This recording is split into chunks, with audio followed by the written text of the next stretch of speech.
السلام علیکم ورحمۃ اللہ وبرکاتہ۔ اعوذ باللہ من الشیطان الرجیم، بسم اللہ الرحمن الرحیم۔ رمضان کے احکام و مسائل۔ اپنی آج کی ویڈیو کی طرف بڑھنے سے پہلے اگر آپ نے ہمارا چینل ابھی تک سبسکرائب نہیں کیا تو پہلے اسے سبسکرائب کریں اور بیل آئیکن کو بھی دبانا مت بھولیں تاکہ آپ کو ہماری نئی ویڈیوز کی اطلاع ملتی رہے۔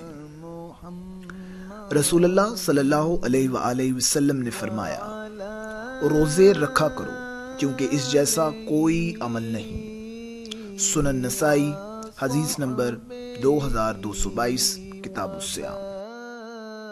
رسول اللہ صلی اللہ علیہ وآلہ وسلم نے فرمایا، روزے دار کے پاس جب کھانا کھایا جاتا ہے تو فرشتے اس کے حق میں دعا کرتے ہیں۔ سنن ابن ماجہ، حدیث نمبر 1748، ابواب ماجہ فی الصیام۔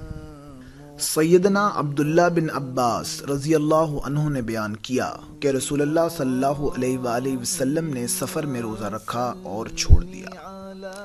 صحیح بخاری، حدیث نمبر 1948، کتاب الصوم۔ رسول اللہ صلی اللہ علیہ وآلہ وسلم نے فرمایا، سفر میں روزہ رکھنا نیکی نہیں۔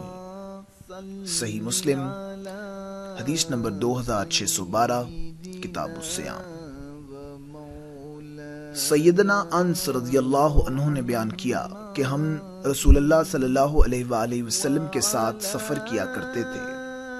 بہت سے روزے سے ہوتے اور بہت سے بے روزہ ہوتے، لیکن روزہ دار بے روزہ دار پر اور بے روزہ دار روزہ دار پر کسی قسم کی عیب جوئی نہیں کیا کرتے تھے۔ صحیح بخاری، حدیث نمبر 1947، کتاب الصوم۔ رسول اللہ صلی اللہ علیہ وآلہ وسلم نے فرمایا، جو کوئی فوت ہو جائے اور اس کے ذمے روزے رہتے ہوں تو اس کا ولی اس کی طرف سے روزے رکھے۔ صحیح بخاری، حدیث نمبر 1952، کتاب الصوم۔ صحیح اور مستند اسلامی معلومات کے لیے سبسکرائب کیجئے، لائک کیجئے اور شیئر کیجئے چینل اسلام، ایمان اور میں۔ ہماری یہ ویڈیو دیکھنے کا بہت بہت شکریہ۔ جزاکم اللہ خیرہ و احسن الجزاء۔